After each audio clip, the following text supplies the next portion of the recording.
Thanks for choosing this free Anfield Index podcast.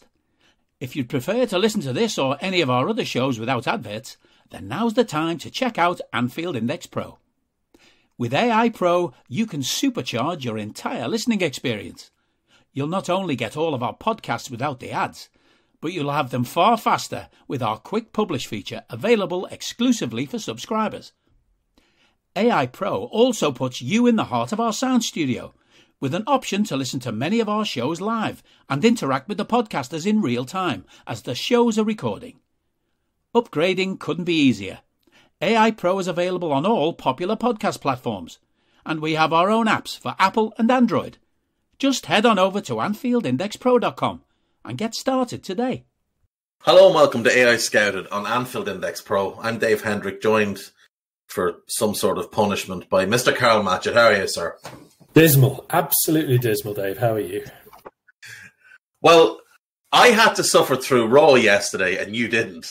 I had to relive the game for the Daily Red and you didn't. So whatever you are, I'm worse. Well, I think that goes for every single day, to be honest, in every single way. So there you go. Well, I'm not a big J journalist, you see. So yeah, I don't live that hedonistic lifestyle that you do. Tell me this and tell me no more. Am I right in my view on yesterday's game is that we were shit. Arsenal were just a little bit less shit and still needed the referee to gift them two massive decisions in their favour. I don't really understand the level of praise that they're getting off the back of that game. To be perfectly honest, as soon as full-time whistle went, I shut down everything and I've not looked at anything since then. So we're recording this the day after. What are we now? 18 hours later, something like that, 20 hours later. So I've not read any reaction whatsoever. My impressions of the game, therefore, are still as they were at full time. So I didn't think Arsenal were outstanding. What I thought was that they, if anything, showed really good... what's the word? It's certainly not courage. It didn't take any courage to play against us yesterday. Probably resilience is probably the right word, I think, to after being pegged back twice to go again. But I don't even think that they needed that much encouragement because we were dreadful. We were so bad. I don't know what people have been saying or what you guys thought on Raw, but I thought unless we had the ball in their half of the pitch, we were shit. Absolute crap yesterday. It's fine when we're recycling the ball and we have people already set in positions to receive passes in their half or in the final third of the pitch or anything like that. But as soon as we don't have the ball or as soon as we're trying to clear our defensive third, we haven't got a clue. We have no shape, we have no structure, we have no organisation, we have no capacity to withstand any kind of pressure. It looked like, I don't even know how to describe it. For most of the second half, it was like watching a League One side after like 35 minutes of the FA Cup when they scored early on and they're just doing that for the whole game. It was so bad. It was so poor. We had, I'm not even going to say belief, I'm not going to say ideas. We just had no clue of anything, like not anything at all. I don't understand how we've decimated this team to such a level that we now spend 30 minutes of the second half hacking and chopping and clearing and booting and just trying to get a toe in with 8 defenders in the box for like half an hour at a time. It's unfathomable. I don't want to give them too much pressure because I wouldn't like them to think that they're good at what they do. But the Under Pressure lads have put out a really, really good in-depth thread today on Twitter at AEye Under Pressure for those that don't follow. And it basically starts with, you might have heard that LFC have conceded the first goal in a lot of matches recently. Here's why. The performance data when the game is tied is absolutely horrendous comparison with the previous 5 seasons here. Just to give you some, broad scope of this, Liverpool's attack is broadly in line with the 5 previous seasons in terms of shots, XG and shot quality, but there's one glaring exception. An ice-cold shot conversion of 5%. 5%! Defensive performance. Shots conceded this season versus our worst season under Klopp previously, up 29%. XG conceded, up 76%. XGA per shot, up 37%. Non-penalty, up 17%. Opponent shot conversion is up 106%. Number of times Liverpool conceded a goal when tied in the whole of the 18-19 season, 8. This season, 9. From 17-18 through 21-22, our defence outperformed XG when tied by a combined 18.7 XG. 60 conceded from 78.7 XG. This season, we've conceded 9 from 8.03 XG. So there is an element of bad luck in that teams are finishing against us at what's probably an unsustainable rate. However, there can be no doubt our defence has been criminal. Now, a big part of that is also the fact that they're not getting the protection they need from the midfield. And we saw that on the first goal. The second goal is also the fault of a midfielder, but he's in a defensive position. But the defence is not doing their individual jobs either. And the penalty is a result of Liverpool having 3 or 4 really good opportunities to clear their fucking lines and not doing it. So, yeah, I would suggest taking a look at that. I also saw an interesting thing today. In the first 17 games of Klopp's last season at Dortmund, they went behind 10 times. They conceded the first goal 10 times. That's a little bit of a concerning pattern for this current season. Yeah, all in all, it's just not good enough. It's just not good enough. And it falls on the manager and the players to get it sorted. How they'll do that, I don't know. But they have to do it quickly because Liverpool have a game coming up. This Wednesday, they face Rangers at Ibrox in the Champions League. Now, obviously, we beat Rangers last week at Anfield, a Trent Alexander-Arnold free kick and a Mohamed Salah penalty. Did concern me that we didn't score from open play, and I thought that we're back nonsense was a little bit much because all the issues that were there before Rangers were just exposed again against Arsenal. But Karl, Liverpool going to Rangers on Wednesday with a once again growing list of injuries. Trent Alexander-Arnold forced off with an ankle injury, and probably more importantly, Luis Diaz forced off with a knee injury. And Klopp said it's something with the knee, not good. He will have a scan and then we will know more. I have no idea about the extent. For Trent, he said he twisted the ankle, not good. Trent, never in 7 years, went off. He could have played on. He was in too much pain. It started swelling immediately, so we have to see. And bearing in mind, he did play about 20 minutes after the initial contact. You'd really hope he didn't do more damage to the injury. Yeah, for sure. I mean, obviously speaking from experience, and anybody who has twisted an ankle or similar will know that you can sometimes just, it might be a bit painful, but you can keep doing stuff. But as soon as you stop, then you notice it'll stiffen up and it'll swell up and everything like that. So I assume at half-time that's exactly what happened. Hopefully neither of them are as bad as they could be, but the Diaz one, we've seen a few like that previously, even this season with other clubs and that, where they get the sort of knock on the inside of the knee, and it's such a painful area.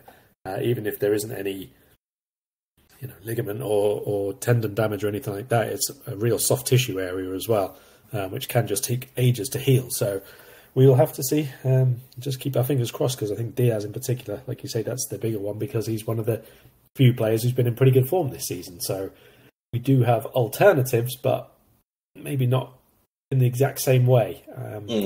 I suppose since we're on the injuries right now, we've got a question in the Discord group, which is from Diego M92, and wondering if we can talk a bit about Fabio Carvalho as the alternative for Diaz, as they might have some similarities in their game. What do you think?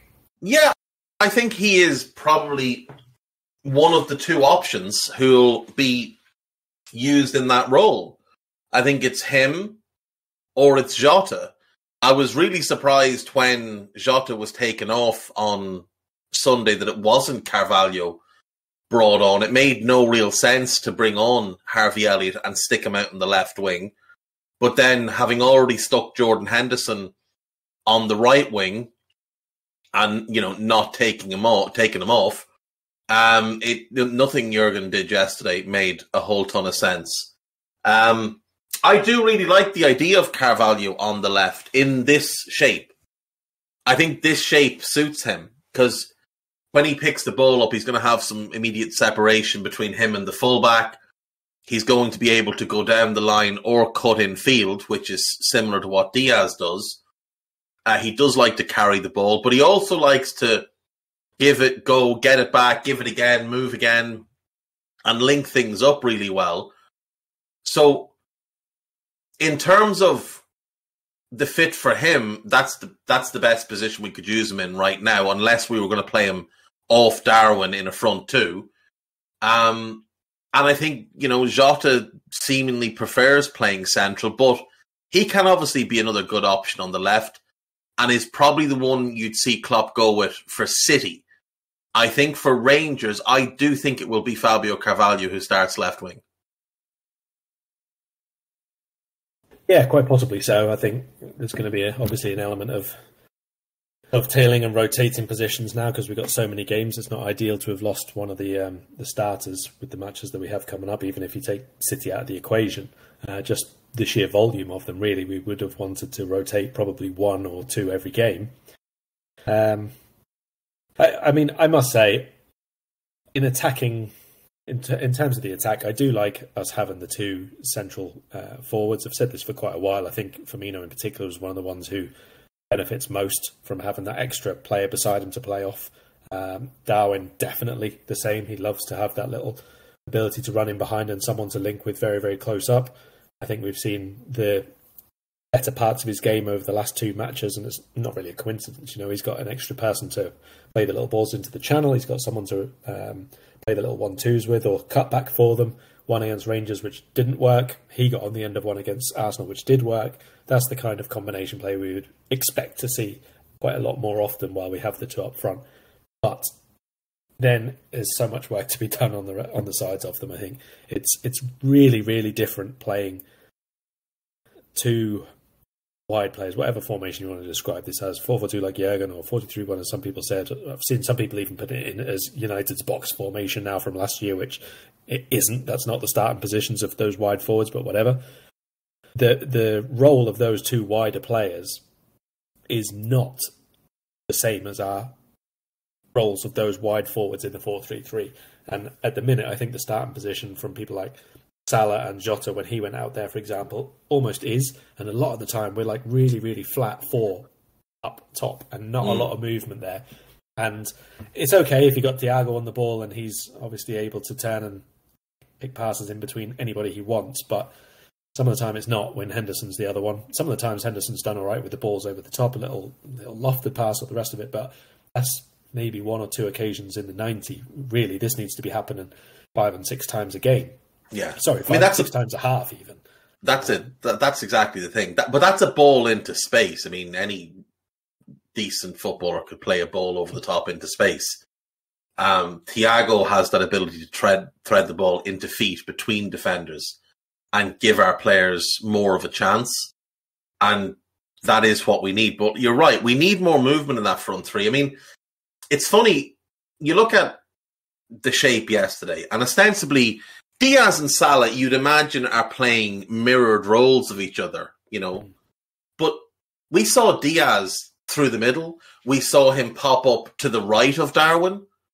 I mean, for Darwin's goal, it's Diaz crossing from the right. We never saw Salah shift across. Is that under instruction? Because I feel like if we gave Salah the same license to roam as Diaz had, and he could come across and pick the ball up in the left half space, burst into the left channel, I think he'd be unstoppable. He'd have defenders on their heels all game long. But I don't know, Mo just doesn't seem like Mo at the minute. And truthfully, if we're being honest, Mo hasn't been Mo since he came back from the AFCON. He's had a couple of really good games here and there, but by and large, he hasn't been the same since he came back from AFCON.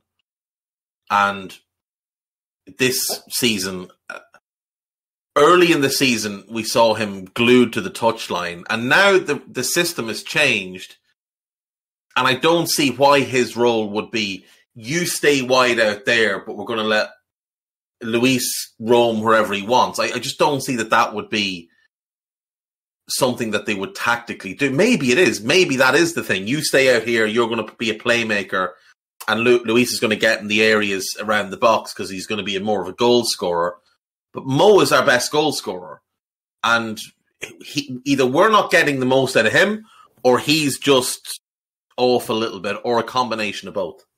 You're not surprised that we've not seen him as one of the two in the centre? Very surprised. I really, really am. Even if they want him doing the playmaking role, he can be what's been Jota so far, basically playing in that slightly deeper one, but running off behind. He's superb at that. It's basically what he plays. Because Harvey could do what Mo's been doing. Harvey could stand out in the right as a right winger. That's his position. Yeah, that's probably a bit better fit because it is these two wider positions. Most of the game should more be midfield than forwards, let's say. In terms of the movement and where you want them to be picking up possession to do the jobs that they're doing at the minute. It's not four forwards across one line and then just standing there and waiting for the ball. Oh, no, it shouldn't be. It shouldn't be four forwards. It is. It is literally at the minute a 4-2-4, or if the forwards push up a bit, a 2-4-4, and it's not okay. We've always been about getting ball between the lines, and I'm really surprised Salah's not been given a run even alongside Darwin, to be honest. But maybe now we do see that a little bit more because we're down one option, obviously. Yeah, and you'd hope so. You would really hope so, because we don't need to be stuck with this idea that Mo has to play there. Like you said, Mo could play through the middle, and I think he'd be really effective. And then you could play Harvey on the right, which Jurgen clearly wants to get Harvey minutes, and that right-sided role is much more suiting to his skill set than the right side of a front three or a midfield three is ever going to be, because he'll have more space and separation out there. He'll have the whole pitch opened up in front of him as he cuts in field onto that left foot. And he will have a simpler job defensively as well, because it's just track your fullback. Don't worry about anything else. You just track that fullback. If he goes, you go. If he stays, you stay. Simple as that. Don't worry about anything else. That is your man. You go where he goes. But make sure he has to go where you're going as well.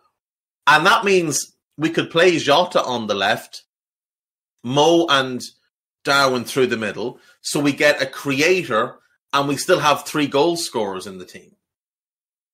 And it's just shifted a little bit from the 4-3-3, and everybody knows where everybody should be.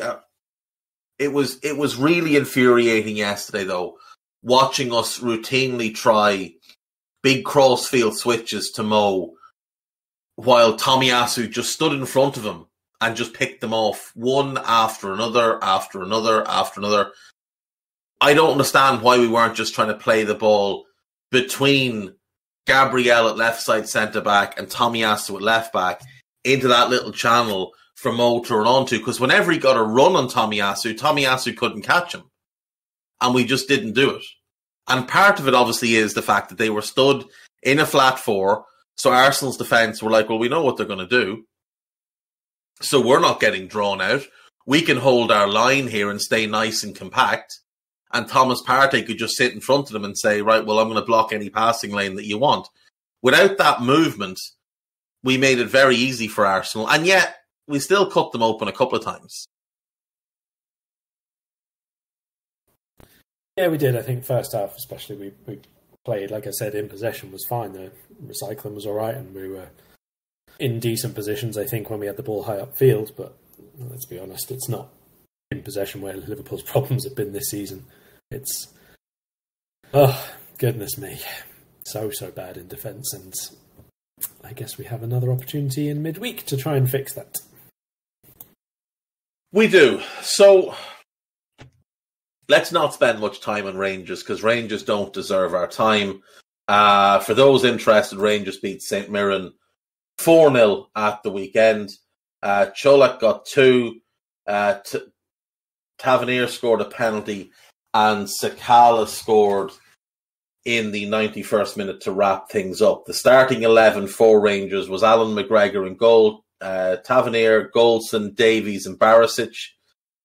Jack and Lundstrom, Sakala, Arfield, and Matondo behind Cholak. I wouldn't be surprised, Karl, if they came, or if we went up there on Wednesday and they played the same shape, the 4-2-3-1, which is their kind of primary go-to, and 9 of that 11 with Ryan Kent coming in for one of the wingers and Glenn Kamara playing as the 10. Yeah, maybe Tillman. Malik Tillman could play there either, yeah. But both of them could do neither of them started, so I do think that probably Broncos regrets not going with the 4-2-3-1 in the first game, to be perfectly honest. It's quite an aggressive system if you're able to get the line of 3 in support, obviously, and I think that they showed late on in the game that they could do that if they were a bit more on the front foot from the start of the game instead of just letting us dominate and trying to hold out. So it would be a surprise if they went with the back 3 again. I think at this point, at this point they basically have to realise they've got nothing to lose. You know, obviously they don't want to get absolutely hammered, but at the same time, if they have any ambition of being in the Europa League at all, they need a result in this game, at least a point. So I think going to try and score their first goal on the group stage and do things like that is probably the approach. That's a win for them. Take. Yeah, that's a win for them. If they can get their first goal, that alone is a win.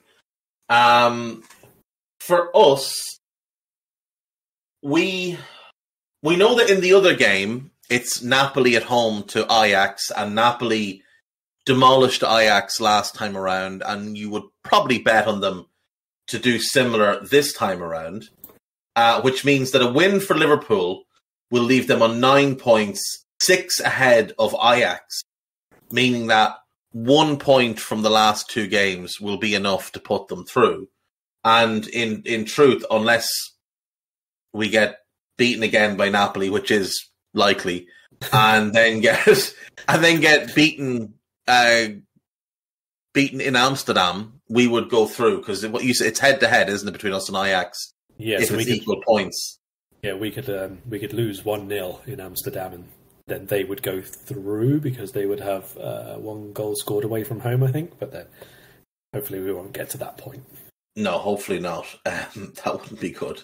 So yeah, win here, and then we just need to draw one of the other 2 games, and we're through. So get the 3 points. This is the easiest game we have left.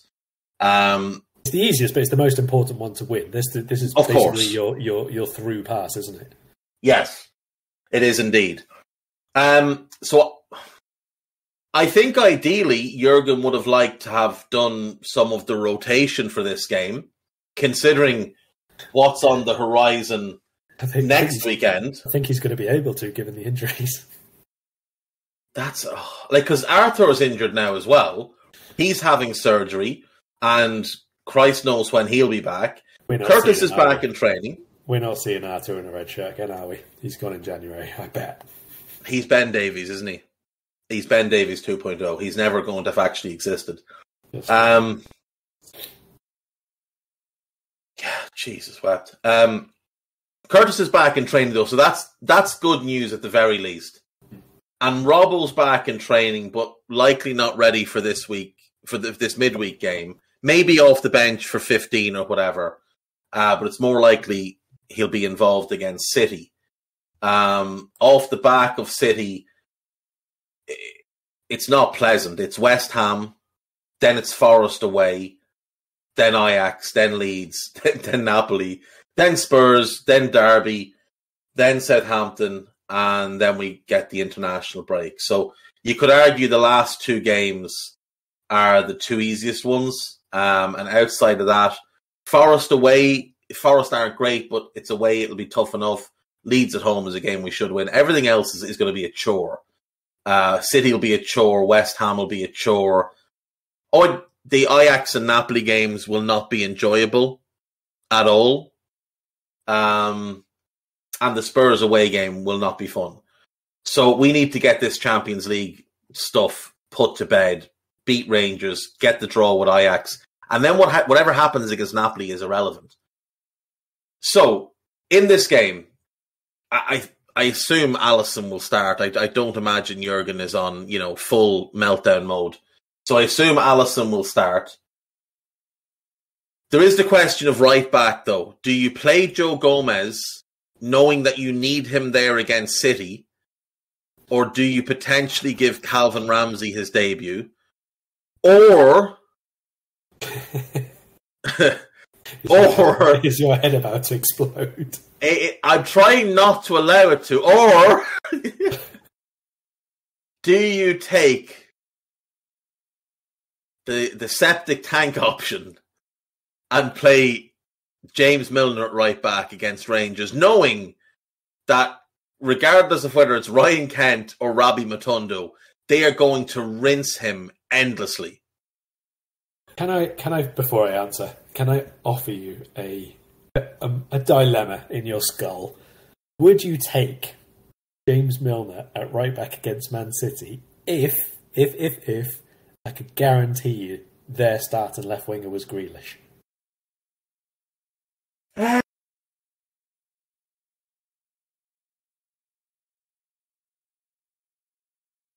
My concern with that is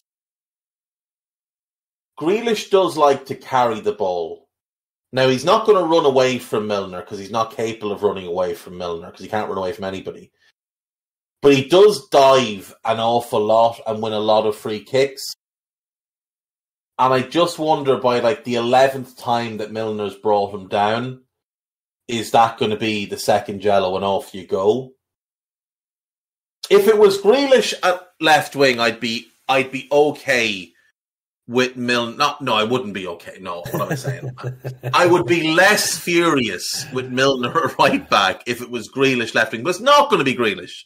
Because what's going to happen is they'll pick Grealish and then we'll put our team sheet out with Milner and then Grealish will get an injury in the warm-up and next thing Phil Foden will be left wing rinsing Milner like he did at Anfield last year. Because Pep isn't an idiot. He'll just say to Jackie, look, just take one for the team. We gave you a title-winning medal last season despite the fact you were shit. You're still here despite the fact you're not playing well. So just go and sit down and pretend you've got a hamstring injury. I mean, he could start Grealish Champions League midweek and then it's just the normal rotation anyway, couldn't he? So yeah, we'll see. Yeah. I must say, in the Manchester derby, Grealish started left side that game, and I think that was the best 45 minutes of football I've seen from him probably since he helped Villa get to the cup final a couple of years back. He was really good, really, really aggressive, really front foot, taking people on, picking the pass at the right time, and then after half time, it was like complete regression to how he's been since he joined City. It was like two different players basically playing each half of those. It basically summed up what he hasn't done since he went to City, and that's put a game together, which is probably why he doesn't start all the time for them, but there you go. But I think if he played first half of Man United versus James Milner, we'd still be in all sorts of trouble. Which brings us back if he plays like that, we're dead. Yeah. If he plays like he normally does, it'll be all right. Yeah. Against Rangers, I think I would go for a 60-30 split regardless of scoreline and play Gomez and bring on Calvin. Because at some point, we are going to have to be assured that Mr. Ramsey is not a Ben Davies Arthur Mark III. He actually does exist and he actually is a footballer. Because, we're still waiting on clarification of that. I know there was a text written of his name on the bench in a recent fixture, but that doesn't count. So we're going to need to see him at some point. Hopefully Gomez gets 60 minutes, gets a bit of, tiny bit of rhythm and a bit of comfort in surroundings, I suppose, because when he came on against Arsenal, the first 5 minutes, he got done about 5 times. He was all at sea. Oh my God. But then I thought he settled in. I thought he did really well after that. He played much better after that, but that first 5 minutes was a growing concern for my fingernails, yes. Let's put it that way. I'd like to see him get a good hour, nothing which is going to, overly tax him or any kind of muscle strain or anything like that, but get him settled into the role again. Then he's had 45 minutes and 60 minutes, and then hopefully is in place to do a very, very energetic 90. But are going to need to see Ramsey at some point again. Even if Gomez does start right back for the foreseeable future, he can't play all of them. It's Joe Gomez, so we're going to need to see Calvin Ramsey play some matches. So hopefully this is a game that we can use one of those many substitutions we're allowed these times, so we can split that role a little bit more. Well, the plus for Ramsey is that he has played against Rangers before, including a game at Ibrox. So Aberdeen played Rangers 3 times last season. He played in 2 of them. And the first one, he played 74 minutes in a 1-1 draw. That was the game at home. And then he played the last 5 minutes against Rangers away. Now, it's 5 minutes, but it is 5 minutes more experience at that stadium against them than most of our lot have. Now, Dave, I'm sorry, that is no comparison. That's in a fully functioning team, which can presumably do what the manager is telling them to. And, True. It's a big difference. It's a big step up to Liverpool. For those wondering, he was coming back from illness. That's why he was on the bench. He missed the first game through a hamstring injury, which, a history of hamstring injuries. Not ideal. Not ideal. I think you're right. I think you go 60 with Joe. You bring him off and you wrap him up in cotton wool for City. And you play Ramsey the last half hour. And the reason you're going to need to do this is because Milner's probably starting in midfield, Karl. Costas, I assume, to stay at left back, but maybe Robbo gets 15 off the bench if he's fit enough. Maybe. Centre back. It is time for Ibu to start a game. Oh. I thought Matip had a stinker yesterday. And I thought he had a stinker against Brighton. Matip started the season not too badly, to be honest, in comparison to some of the other performers, but he was off it, I think we can say. Although, also, Konate obviously gets a free pass because it was his first minutes of the season. But when he came on, I honestly wasn't sure whether he was coming on as a deep-lying central midfielder with instructions to surge forward at every attempt or what, because there was about the first 4 challenges he went into. He decided he'd seen someone in a red shirt and was going to charge at them, no matter where they were on the pitch. And I think 2 of them were about 25 yards away, and he went for it. So that's a man with some pent-up energy after playing enough football this season. That is frustration growing, and probably frustration as well at having watched Arsenal players roll around on the ground for the majority of the game, pretending to be injured. I think Joe, Ibu, Verge, Costas is the way to go with the starting back for tomorrow. Whether Matip comes back for City, I don't think he should, because I think Ibu's a better bet against that cyborg at the weekend. Can we not? Give me a few days before we have to start thinking. We will talk about it, but I'm saying I think Ibu needs minutes in his legs before that test, and this is where he gets them. So that's the back 4 I'd go with. Now midfield, Fabinho has to start, but I don't think he can start Thiago. I think at some point you just have to say, let's just be careful with this fella, because he does charge about and throw himself into tackles. It's actually crazy how underrated his aggression and ball winning and aerial duel prowess is. He's about 5'4", and he wins every aerial. He's 5'8" or 5'9", but he wins every aerial, whereas the lad who was standing next to him yesterday is 6'6'1", and is absolute poison in the air. Thiago is just so aggressive that it's little wonder he gets hurt, because he just flings himself into everything. So are you suggesting a Milner Fabinho pivot?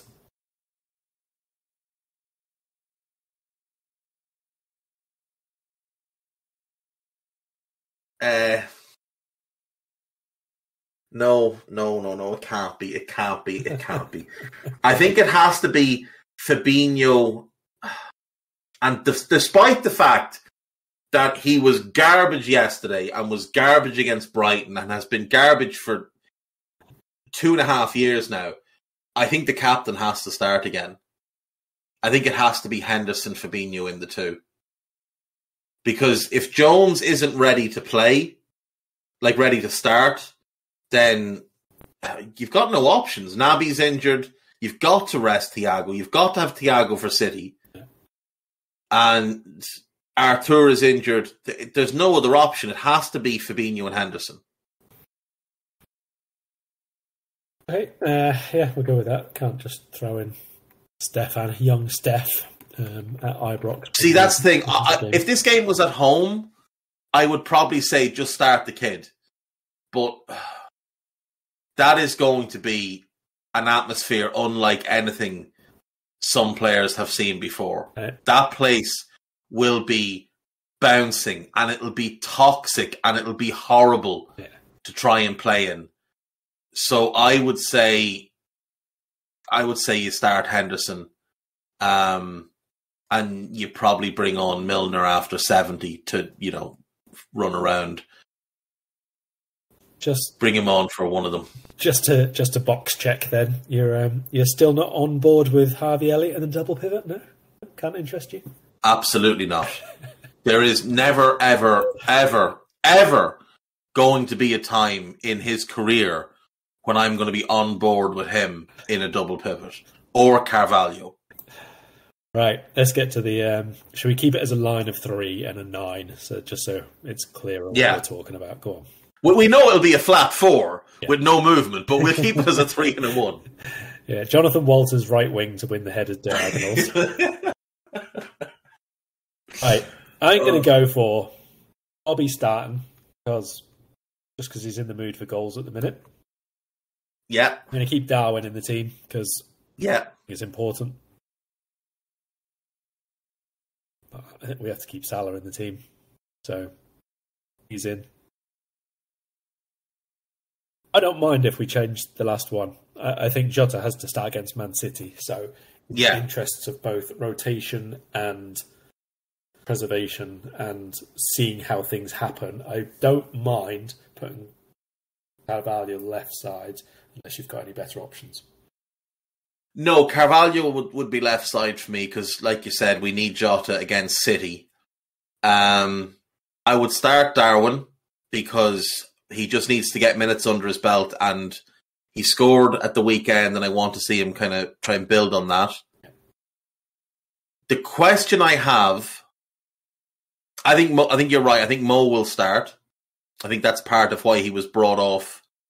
In fact, it can be the only reason he was brought off, and Henderson was put on the right wing against Arsenal. Otherwise, Jurgen Klopp must have smoked a massive joint at half-time and been absolutely out of his mind and thought it was hilarious to bring Salah off and stick Henderson right wing. The only question I have is, do you start Bobby or do you start Harvey? And if you start Harvey, play Mo through the middle in that nominal 9.5, 10 role and Harvey on the right. Because I do wonder if for the Arsenal game, we might see the return of 4-3-3 City with Mo, or for City rather, with Mo, Bobby and Jota as a front three. I'm not against it. I remain hesitant, I must admit, at starting both Elliott and Carvalho in the same lineup. Obviously, this is very, very different to them being 2 number 8s in a 4-3-3, which was just bizarre. Exactly. But at this point, there's not enough functioning parts of this team to warrant saying no to anything, basically. So, yeah, that's the thing. Yeah. Like, you could sell me right now on Curtis Jones starting anywhere you want. You could sell me on Curtis Jones starting at right back, and I'd probably get on board. Because nothing is working right now. Yeah. Nothing. It is right back. Just fucking rampaging up and down the wing. It'd be like that time when we saw Martin Skirtle play right back against Sunderland all those years ago. Do you remember when Rafa went through that phase of using Martin Kelly at right back? And I think it was against Lyon. Yeah. He played right back and he got an assist from a cross where he had absolutely no right to get near the ball, but just by being 6'4", he was able to wrap his leg out and almost round the fullback and swing across into the box. Ibu would be that with a little bit more panache. Imagine he So I've seen. I'm going to run this by you now. I've seen some suggestion that perhaps, given how poor the captain has been, that if Fabinho's not playing, the best option at holding midfield would be Joel Matip. Now, my first reaction was he hasn't played that role in nearly 9 years. But is it worse than what we're currently watching from other players? I cannot possibly believe Fabinho out of form is the worst option out of those things.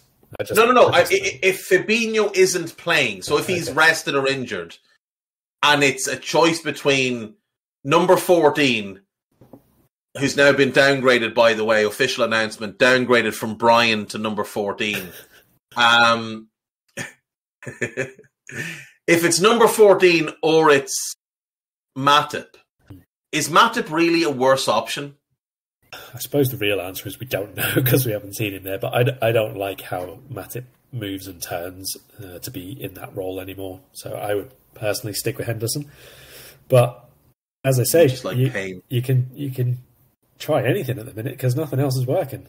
But then if you're going to play Matip anyway, why wouldn't you just go to a back three and try that and keep them centre-back? Yeah.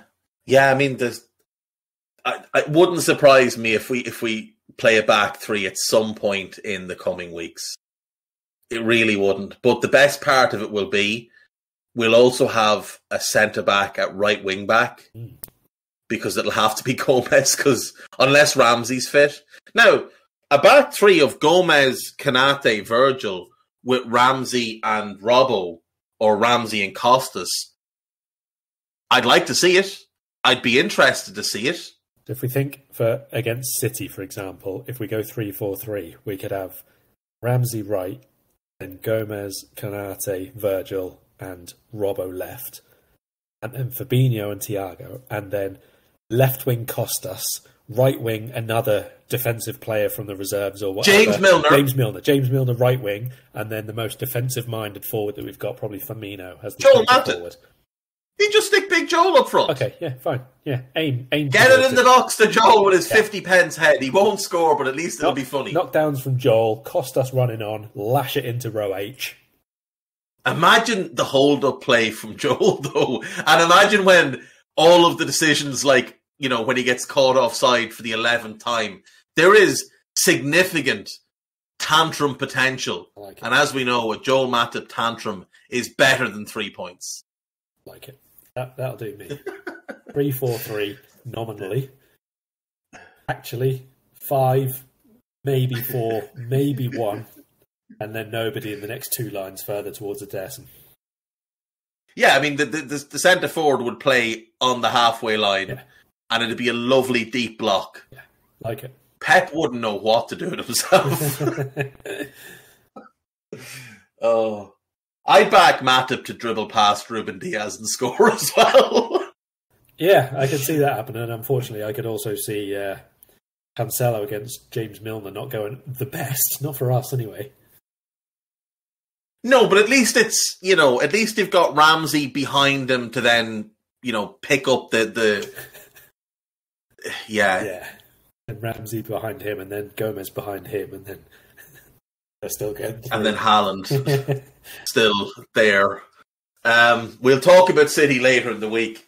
I mean, look, Bobby is the 10 behind Darwin, or just off Darwin, or Mo just off Darwin with Harvey on the right. I don't mind either way. I do think Carvalho should start. I think it has to be Fabinho and Henderson. Unless Jones is fit enough to give you 60, which I doubt. So you could maybe bring him on. Like, if you're doing the Ramsey on for Gomez, maybe you make that a double sub and you bring on Curtis for one of the midfielders. I mean, the funny thing is, if we were playing this as a proper 4-2-3-1, Curtis in that number 10 position would be really interesting to see, because that is his quote-unquote natural position. And, if he was just told, go and play, go and do your thing, and don't worry about, losing the ball. Just go and take risks and try and make things happen. I would like to see that just for even half an hour, just to see how Curtis would look as a 10 with 2 sat behind him, 2 wide players, and a proper 9 in front of him. I'd just be really interested to see it. Right. Give me your prediction, and then I want to talk to you just quickly about something else before we go. At the minute, in Europe, we're like we said before the first Rangers game, we can kind of separate it a little bit in terms of, oh my God, we're abysmal in the Premier League, to actually we're nearly job done in the Champions League. So I think it's got to be about getting the players, the dressing room, in a different mindset going into this match. And we should beat them. Come on, let's be honest. We're averaging, I think, just about 21 shots a game in Champions League matches so far this season. So it's not all bad there, despite that massive hammering that we did get. So I would expect that we do all right and we do enough to win. So I'm going to go for 2-1. I imagine they will score just because, Ibrox, craziness, dreadful defence, all that kind of stuff put together. But I'm going to go for us 2-1. We've got enough attackers who are doing bits at the minute to make me still confident of winning. Yeah, I'll go for a scabby 2-1 as well. I do. We should win. There's no excuse not to win here. And as long as Klopp doesn't do something ridiculous like start Milner and Henderson as a double pivot, which is not off the cards, by the way. It's not. I think we should win this game. The only way I can see us not winning this is if we concede in the opening 5 minutes. Because you say that place will be bouncing at the start. If they score early, it's going to be like an absolute inferno in there. Yeah, it'll be an absolute jungle. Like, it'll be crazy. They'll be swinging up behind the goals. It'll be horrible. And I'm just not going to say any more about them because get myself in trouble. They're not a group of people that I like very much. So we will move on. 2-1, both of us going 2-1. And that should at least, as you said, see us almost through out of the group stage. It'll just take 1 point away to Ajax or 1 point at home to Napoli, who will be through and might just send a really, really heavily rotated team to Anfield, knowing that they're already through as group winners, because they should beat Ajax and then they should smack Rangers. So they should have 15 points by that point. They'll be through free and clear. And obviously their focus will be shifting back towards domestic duty before the World Cup break. So they might send a heavily rotated team, which could obviously help us hugely. We might get a draw then. Karl, really sad news in the football community today.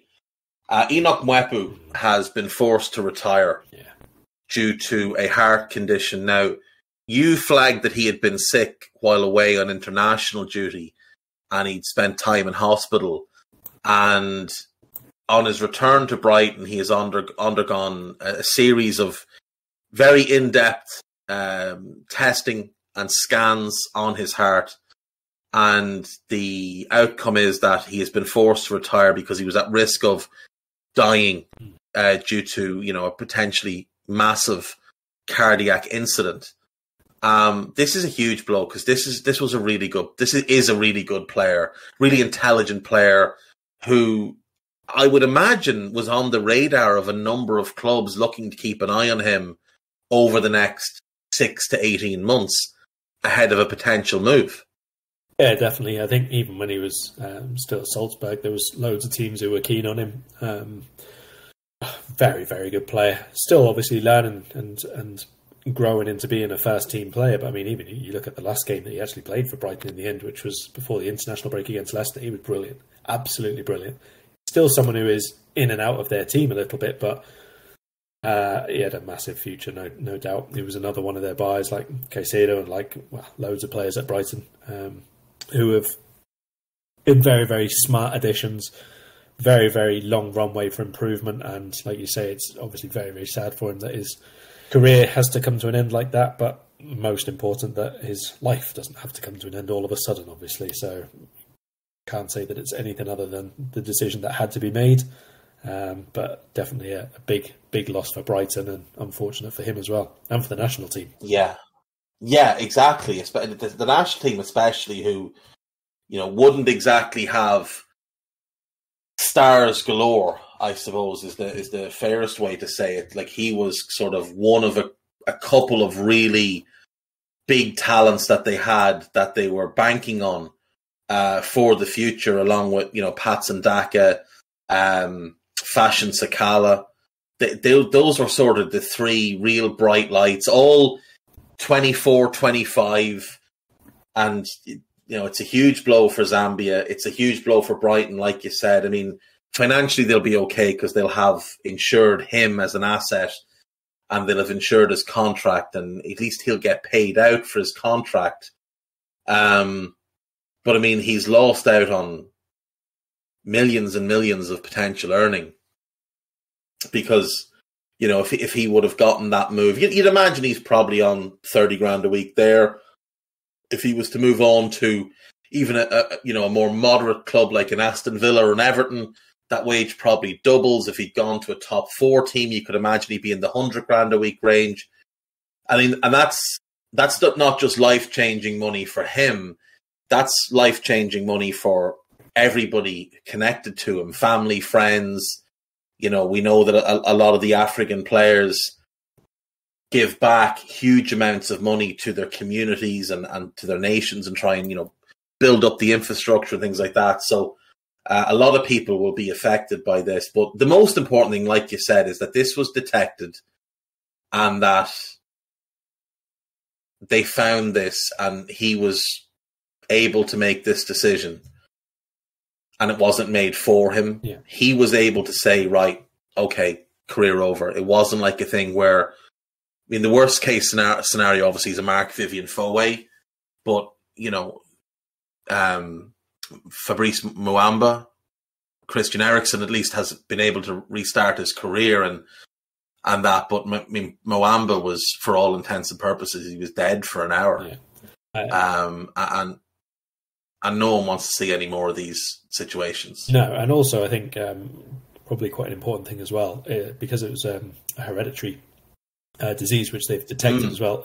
Mwepu's brother is actually a footballer as well, so I would imagine. Yeah, Francisco. So I imagine how that's obviously something that will be looked at into more depth for him, and hopefully, obviously, he's okay to carry on playing. But if he's not, then hopefully he would be able to find out about that beforehand as well, before anything occurs. Yeah. Another talented player, he's at Sturm Graz in Austria, talented young forward player. So yeah, I mean, like you said, and look, yeah, there may be other brothers, there may be sisters, there may be other members of the family now who can get checked and detect this. So it may have saved more than one life. But he has said he's not finished with football. He wants to stay involved in the game, and there'll be multiple paths for him to do that. If he wants to go into coaching, I think that's absolutely something that Brighton can facilitate, helping him do his badges and work in the academy. If he wants to become some sort of agent or scout, there's absolutely going to be scope for him to do that as well. If he wants to work in the kind of front office and aim towards being a director of football, again, I think Brighton would be a really good pathway for him. By all accounts, he's very settled there. He's very happy there. So, and they're a very smart club, and by all accounts, he's a very smart individual. He's nicknamed the computer. So I do think he will have a future in the game. It just unfortunately won't be the future he had hoped. And it's even, as a Liverpool fan, I mean, we remember the goal he scored at Anfield, an absolute stunner. But he said on a couple of occasions that his biggest dream as a player was to play for Liverpool. And so you do kind of feel that little bit of a pull towards any player that professes their love for the club. Such a shame. Right, is there anything you wish to plug before we say goodbye? I know nothing much will be published at the moment because I'm doing World Cup stuff, so that's not going to be out just yet. Rightio. Well, make sure you do follow Karl at Karl Matchett on social media. Follow Gus Drinkle at Guy Drinkle, and follow me at EPL Index. We'll see you next time. We'll be back later in the week to cry as we discuss Erling Haaland versus this Liverpool defence. Bye-bye. We hope you enjoyed listening to this Anfield Index show. Please be sure to subscribe to our channel so future podcasts find their way to your device automatically. There's nothing quite like fan engagement, and we'd love to know what you think of anything discussed on this show. The best way to get in touch is over on our free Discord community, where both podcasters and listeners debate the hottest LFC topics 24/7. Sign up free now at AnfieldIndex.com/Discord. You won't regret it. You can also follow us on Twitter at Anfield Index and find us on Facebook by searching for Anfield Index. Oh, and before you go, we'd love it if you could leave us a 5-star review on your favourite podcast app. It only takes a couple of seconds, and it means the world to the people who create these free shows.